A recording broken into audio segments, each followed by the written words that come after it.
आजच्या दिवशी महाराजांच्या विचाराचा कर्तृत्वाचा आदर्श घेऊन प्रत्येक माणसानं काम करावं, प्रेरणा घ्यावी अशा पद्धतीचा दिवस आहे. मला असं वाटतं सार्वजनिक पद्धतीने काम करताना आम्ही सगळ्यांनी पण काही मर्यादा पाळल्याच पाहिजे. राजर्षी शाहू महाराजांच्या आजच्या जयंतीच्या दिवशी महाराजांच्या विचाराचा कर्तृत्वाचा आदर्श घेऊन प्रत्येक माणसानं काम करावं, प्रेरणा घ्यावी अशा पद्धतीचा दिवस आहे. त्यामुळं कोल्हापूरला त्यांच्या जन्मभूमीपासून ते देशभरामधल्या प्रत्येक कार्यकर्त्याला एक नवीन ऊर्जा देण्यासाठीचा आजचा दिवस आणि आजचं प्रेरणास्थळ आहे. आजच्या या 26 जूनच्या दिवशी महाराजांच्या विचारानं आपण सगळ्यांनीच प्रेरित होऊन काम करावं आणि अतिशय चांगल्या पद्धतीनं या संपूर्ण कोल्हापूरपासून देशभरातल्या सगळ्या एकूणच सामाजिक चळवळीमध्ये झोकून द्यावं अशा पद्धतीच्या सर्वांना शुभेच्छा. संजय दिना पाटलांचं वादग्रस्त वक्तव्य आता राज्यात चर्चेत आहे. त्यांनी पत्रकारांना सुद्धा याच्यामध्ये बऱ्याचशा आमच्या बाकीच्या सगळ्या प्रमुख नेत्यांनी सुद्धा सांगितलं काही समज गैरसमज झाले असतील तर त्याच्याबद्दल सुद्धा दिलगिरी व्यक्त त्यांनी केलेली आहे. मला असं वाटतं सार्वजनिक पद्धतीने काम करताना आम्ही सगळ्यांनी पण काही मर्यादा पाळल्याच पाहिजेत. पण एखादी गोष्ट अनावधानानं घडली असेल तर त्याच्याबद्दल दिलगिरी सुद्धा त्यांनी व्यक्त केली. जवळपास 13 कोटीपर्यंत पोहोचलेले आहे. मात्र रुग्णवाहिका ज्या आहेत त्या जवळपास 13,500 इतक्याच असल्याची माहिती अधिकारातून मिळालेली आहे.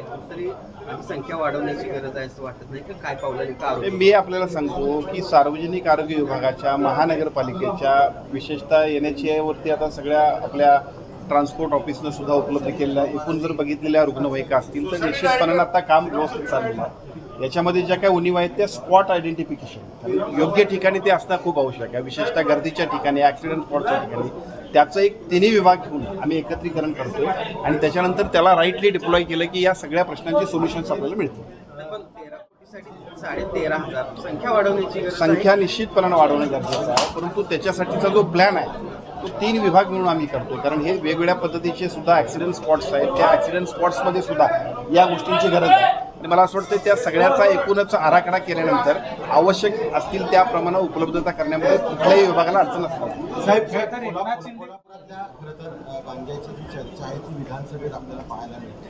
त्याला उत्तर जरी दिलं असतं तरी एकूण ह्या सगळ्या कोल्हापुरातल्या बांग्या असेल किंवा या संदर्भात काय पालकमंत्री आपण म्हणणार? नशामुक्त कोल्हापूर अशा पद्धतीचं अभियान आपण परवाच त्याच्याबद्दलची सुरुवात सर्व सन्माननीय लोकप्रतिनिधी अधिकाऱ्यांच्या उपस्थितीमध्ये केली आहे. ठीक आहे, हा विषय बरोबरच आहे. सन्माननीय आमदार राजे क्षीरसागर साहेबांनी मांडलेला मुद्दा अगदीच योग्य आहे. ती लोकभावना आहे आणि आपल्या सगळ्यांनाच कल्पना आहे की या गोष्टींवरती राईट सोल्युशनवर यायचं असेल तर काही कठोर निर्णय घ्यावे लागतील. नशामुक्त अभियानामध्ये प्रबोधन असेल, कठोर कारवाई असेल, भविष्यकाळामध्ये या सगळ्या गोष्टींची एक निर्बंध आणि भविष्यकाळामध्ये त्याच्याबद्दलची एक भीती, जागरूकता सगळ्याच गोष्टी असतील. भविष्यात या गोष्टी उद्भवू नयेत आणि विशेषतः ज्या पुरोगामी राजर्षी शाहू महाराजांचा कोल्हापूर आहे या कोल्हापूरमध्ये अशा विचाराला थारा देऊ नये यासाठीच नशामुक्त अभियान आपण सुरू केलं आहे. त्याचा रिझल्ट आपल्याला पुढे दिसते. आमदार 4 आमदार आहेत ते एकनाथ शिंदे यांना येऊन घेतलेले आहेत. आता खासदारानंतर आता आमदारांचं टायगर ऑपरेशन सुरू आहे. मी आपल्याला सांगितलं की या राज्यामध्ये शिवसेनेचे मुख्य नेते एकनाथजी शिंदे साहेबांचं नेतृत्व, त्याच्यावरती लोकांचा वाढत असणारा विश्वास, ज्या पद्धतीनं जनमानसांमध्ये त्यांच्याविषयी लोकप्रियता आहे, त्यामुळं ज्या दिवशी लोकसभा झाली, विधानसभा झाली, शिवसेनेचे आदरणीय मुख्य नेते एकनाथजी शिंदे साहेबांवर विश्वास व्यक्त करणारे हजारो कार्यकर्ते, सामान्य शिवसैनिकांपासून ते आमदार, खासदार, मंत्री सगळेच लोक येत आहेत. त्यामुळे आपल्याला या अशा अनेक गोष्टी दिसत राहतील की ज्याचा परिणाम निश्चितपणानं महाराष्ट्राच्या राजकारणामध्ये शिवसेना अधिक प्रभावशाली पद्धतीने काम करेल.